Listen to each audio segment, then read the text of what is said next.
For more than 25,000 Americans this year, receiving a donated organ could mean the difference between life and death. Issues surrounding organ donations can be sensitive ground that generate difficult conversations. While these conversations are happening, more than 7,000 people die each year waiting for a transplant. Putting a human face on donations and more are Deanna Santana, whose son Scott's organs were donated after his tragic death in a car accident, and Katie Salcone, whose son Luca received a life-saving transplant. They join me next on Studio Sacramento. At Five Star Bank, community is at the heart of what we do. Every day we strive to have thoughtful solutions for our customers and help our communities prosper. Honest dialogue about the issues affecting the region is vitally important to that prosperity. We are proud to be part of the conversation and hope you'll join in.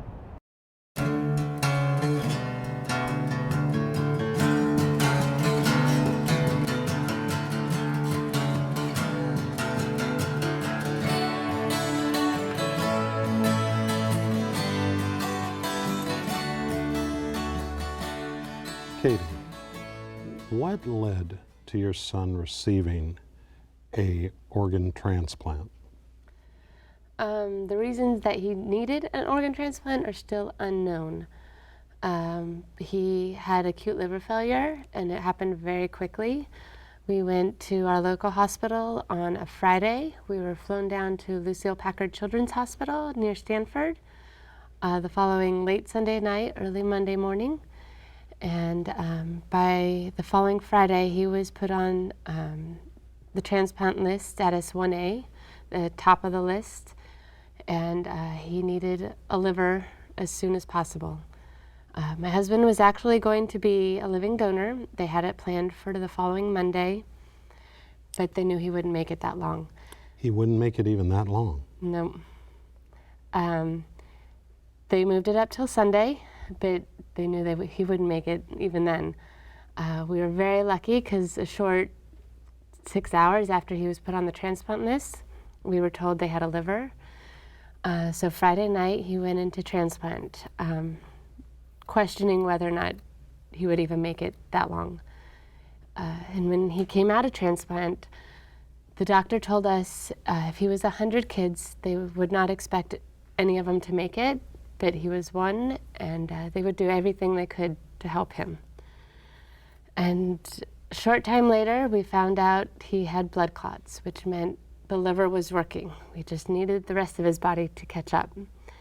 And it must have been a miracle liver because it did, and he is thriving now. And tell us, what is the process that you go through when you come in and you need a transplant like a liver? Our process was very quick. They decide how sick you are and you're given a score usually, and that score, like a PELD score, you get a number 25, say, is pretty high. So that tells you when the liver would come to you. I know that's not making much sense. Can you explain that a little better? So it varies a little bit from adult to pediatric cases and acute liver failure to somebody who might have a condition, a chronic condition that's building up. Generally, the transplant center would do an evaluation. They would look at the medical criteria. They would look at the social structure of that person's lifestyle so that they were sure that they could take care of themselves financially and have a caretaker after their transplant, and then they would be put on the wait list. In an acute case like Luca, that goes very, very quickly. Sometimes for waiting for a kidney, getting waitlisted for a kidney can take sometimes 2 or 3 or 4, even 6 months. So it's a little bit different from organ to organ, and heart is different from kidneys and livers and things like that. Now, in your case, Deanna, you lost your son Scott and got involved in organ donation. Tell us your story. So my story started in May of 2011, and Scott was a 17-year-old junior at Union Mine High School, and he was leaving school. And Scott was one of those world's most punctual teenagers, which is kind of an anomaly. That is unusual. But my husband called me. He was supposed to pick him up and said, Scott's not there. And don't be worried, but I was. And it turned out that Scott had had a car accident on his way to pick up his dad and suffered a head trauma. And for 3 days, they fought to save his life, and Scott fought really hard, but his condition proceeded to progress to brain death. And so when Scott was pronounced brain death, Sierra Donor Services, which is the organ recovery agency in the Sacramento region, which now you are now I work for, and they came to us and said Scott was a registered organ donor. He was 17, so it was still a parent's ultimate decision, but we wanted to honor Scott's decision. But that's amazing all in itself, that at 17 you would have the presence of mind to be an organ donor. That's really unusual. He was a very thoughtful, special. I call him a boy. He was a man, but you know, he was always caretaking people. So it doesn't surprise us, but we wanted to honor that gift. So we were able to do that, and through the process of donation, Scott was able to give 5 life-saving organ transplants to 5 people. He gave sight to 2 people with his corneas and helped 70 people through his tissue donation.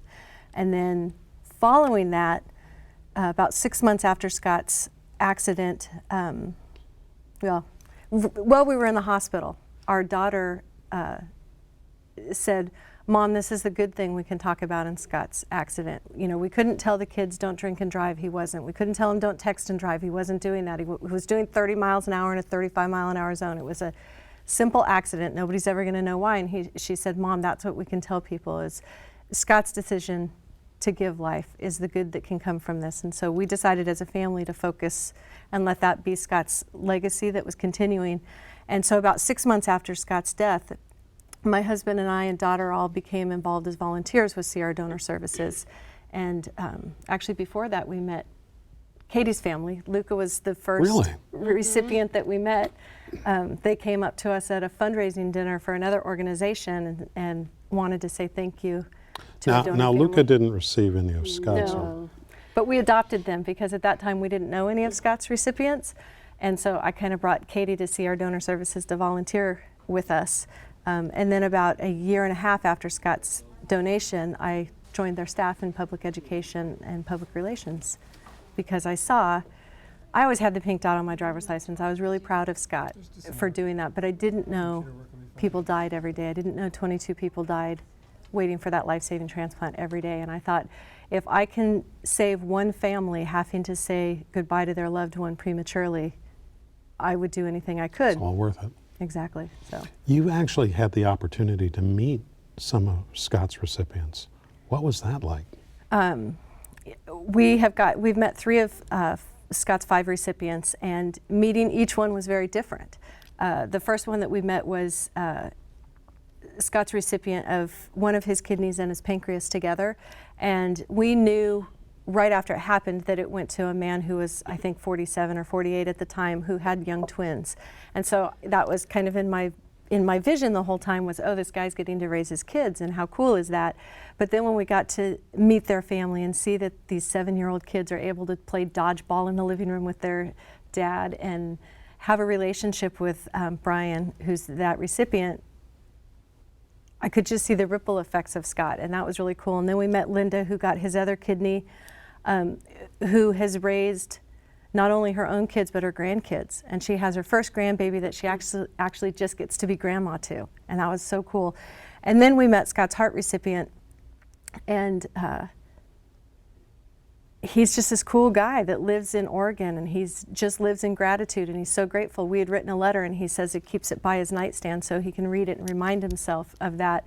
And the most amazing moment in probably my 48 years of life was, after giving birth to my children, was hearing Scott's heart beat inside of his chest. And that was just, you know, our daughter was there, my husband was there, it was me, and it just felt like we were all in symbionts with one another one more time. Wow. So. Wow. Katie, you kept records. It's kind of a visual history of what happened with your son Luca. Tell us a little bit about that. You know, it's kind of weird to take pictures of your son in the condition he was in, But our thought was, he's going to want to see this someday. People can learn from this, of how sick he was to what he is now, and see the progression. So with this book, we have shared it with so many people. We share it with his class every year on his anniversary, when we celebrate his transplant anniversary. It's just, and it reminds us of the gift we received. We see how sick he was and the miracle that he's become. Take us back to that moment when you found out, you and your husband, that he had had liver failure. As a parent, I can only imagine the sense of helplessness that you all must have been feeling, because this is your baby. We were in denial. The doctor that came in and told us, well, when he gets his transplant, and we're like, whoa, back off. He's not getting a transplant. Can get out of our room. He's going to get better. Everything's going to be fine. We were in total denial. It was, it's not one thing you never want to hear. Your son is so sick, he needs a transplant. Luckily for us, my mom had been a living donor to my aunt a short 9 months before, and at the same hospital, and therefore had the same surgeons. So we were comfortable with the surgeons, we knew the surgeons, but still, you're putting your baby's life into someone else's hands, knowing what's going to happen, what could happen. It's scary. It's terrifying. There's no words to describe it. And when you found out that a donor had been found in time, I mean, just that roller coaster of emotion.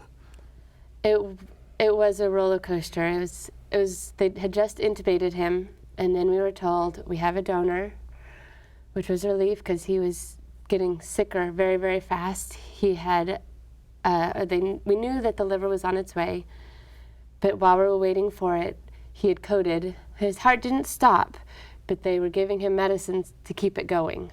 And my husband and I are both nurses, so we know the drugs they're pushing, when they're pushing, and why. They know when they emergently put in a chest tube, it's because his lungs are collapsing. We know that he's getting sicker by the minute, and it's becoming very precarious. So when the liver came, and immediately they pulled him away, it was a relief, and it was frightening. We didn't know if we were going to see him again. And not knowing that is awful. Deanna, when we look at this issue, this generates such difficult conversations, just like what Katie was just explaining to us. What are the typical misconceptions that the public has about organ donation? Probably the most common misconception is that the hospital or the paramedics in the field aren't going to save somebody's life. That if you have a pink dot on your driver's license, or a red heart if you're in Nevada or wherever it is, that they'll look at that and not try and save your life. And you know, I use my case as an example. Scott was actually, his heart wasn't beating when they found him on scene. They were on scene about 2 minutes after his accident, but they resuscitated him. He had the pink dot on his driver's license. Nobody ever knows that. The hospital doesn't look at the driver's license. Somebody could have it and have removed their name from the registry. So we try and educate people that that's not necessarily a typical, it doesn't happen that way. A paramedic's job is not to find out if you're an organ donor or who you are even. Their job is to save your life. That misconception happens because on television, organ donation takes place in 30 minutes or 1 hour. And in reality, it's a process that takes place at minimum 18 to 24, even 36 or 48 hours. So that's kind of the most common misconception. Another one is that people rule themselves out. They think that, you know, maybe a cancer survivor, or maybe they're too old. So they think, oh, I'm not going to check yes because I'm not a good candidate. Well, cancer survivors can sometimes be organ donors. The oldest organ donor was 92 years old. Really? And his liver went to somebody who was in her 60s and did well for a very long time, had 10 more years with their loved one. Tissue donation can take place into your hundreds. So we say don't rule yourself out. Let the medical professionals make those decisions after the fact. Probably the last most common misconception is religion, is that people think that donating your organs or tissues is against your religion, and almost all religions support donation or say that it's someone's own decision to make for themselves. And if you have rituals in your culture surrounding burial, those things can still take place with a conversation about donation with the organ recovery agency. What is the state today of organ donation availability? Do we have a good system overall? Are we still a bit behind the curve? We have a great system overall. It's always going to be changing as medical technology changes and people can wait longer for a transplant, or they find other treatments for things rather than a transplant. But the grave reality is there's 123,000 people waiting for a life-saving organ. 22 people die every day. There's a huge disparity with minorities because they have a disproportionate number of people that are waiting, because diabetes and hypertension sometimes occur in cultures and communities such as African American and Latinos, but they're not donating at the same rate.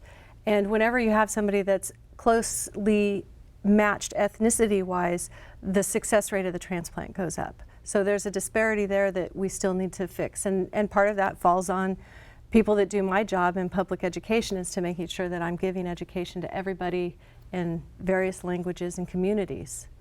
Katie, what would you say to the moms, the dads, the uncles, the grandparents, all across our community, that they should know about organ donation? It's life-saving.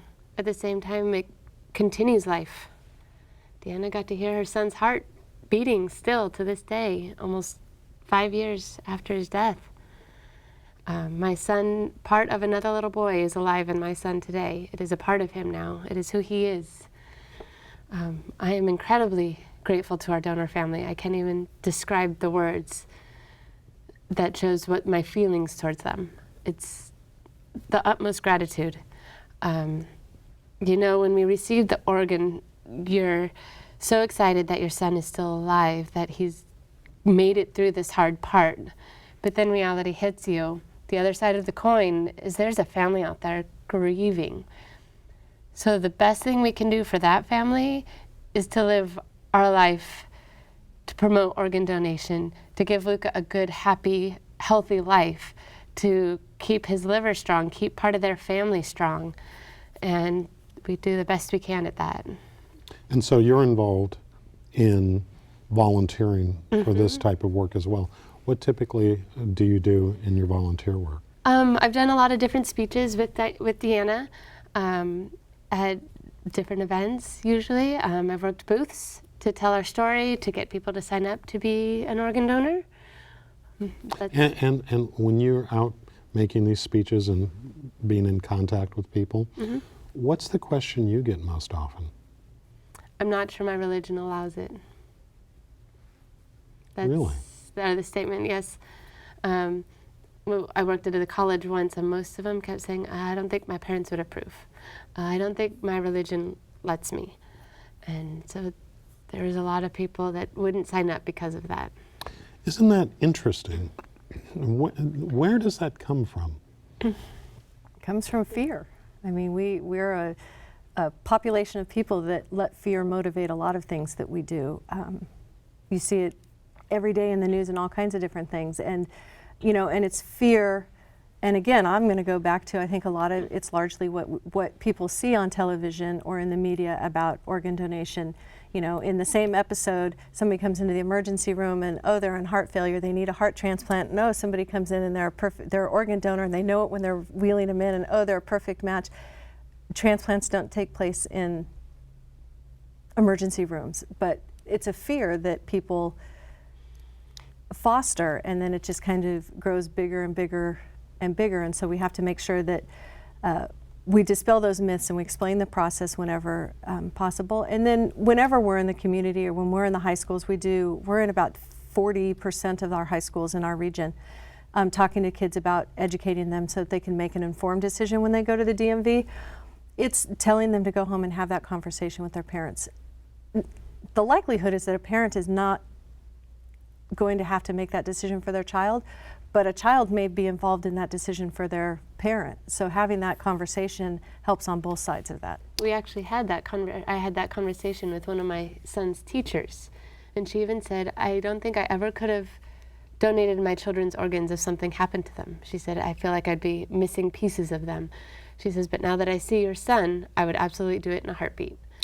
That is a notion that I have heard over the years, which is that how could you support organ donation? You're desecrating your loved one's body, and the image of someone being on an autopsy table comes to mind, or something like that.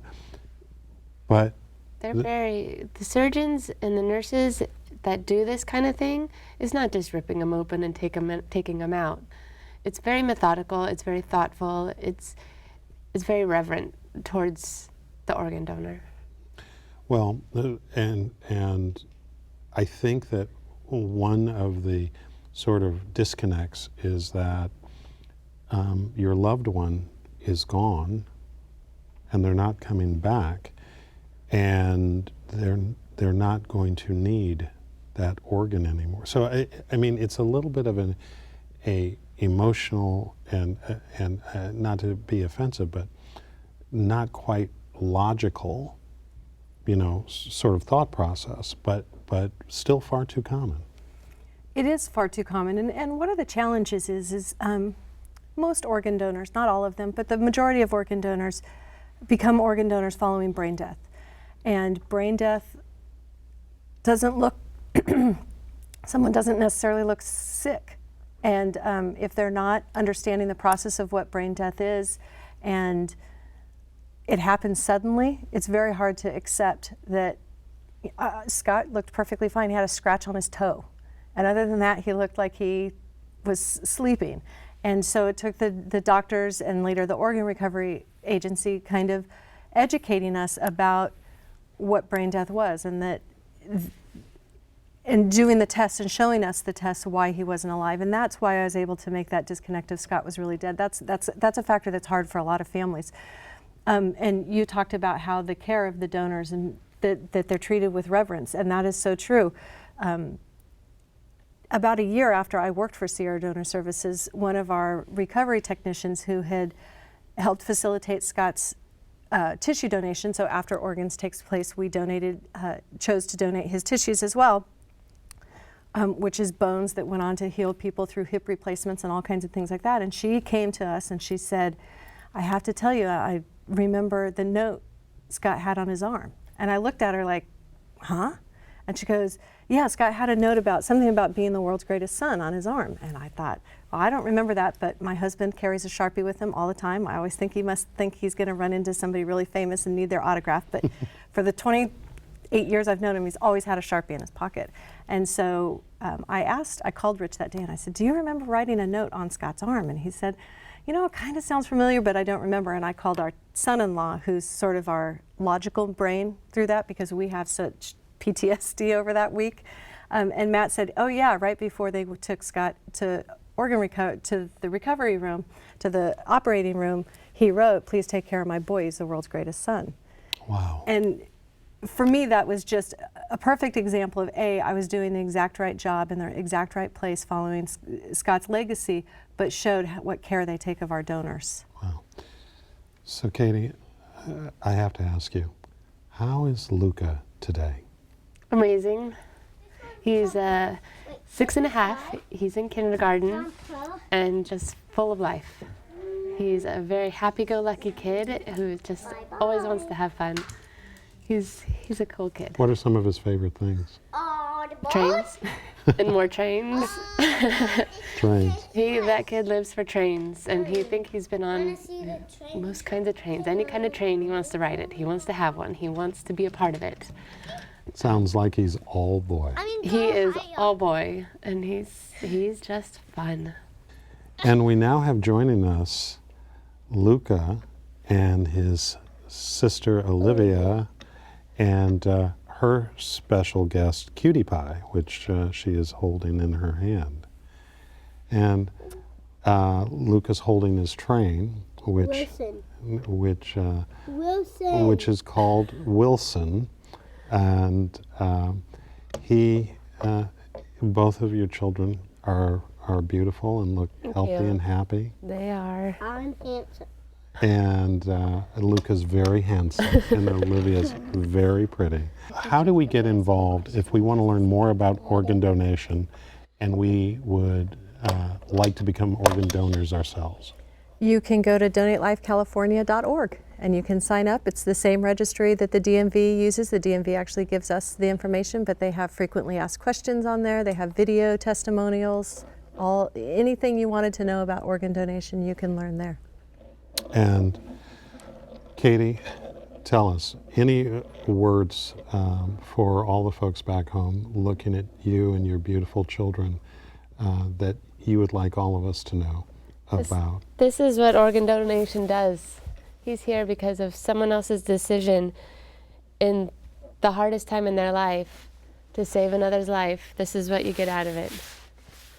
And can't go wrong with that. I can't give anyone.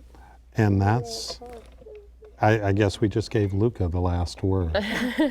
Thank you both. Thank you. For joining us today. And Olivia, Cutie Pie, Luca, hope that you all have, and Wilson, hope you all have a wonderful day. Thank you. And that's our show. Thanks to our guests and thanks to you for watching Studio Sacramento. I'm Scott Syfax. See you next time right here on KVIE.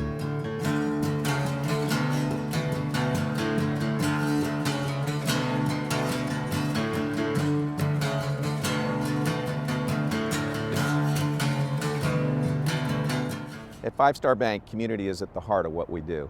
Every day we strive to have thoughtful solutions for our customers and help our communities prosper. Honest dialogue about the issues affecting the region is vitally important to that prosperity. We are proud to be part of the conversation and hope you'll join in. All episodes of Studio Sacramento, along with other KVIE programs, are available to watch online at kvie.org/video.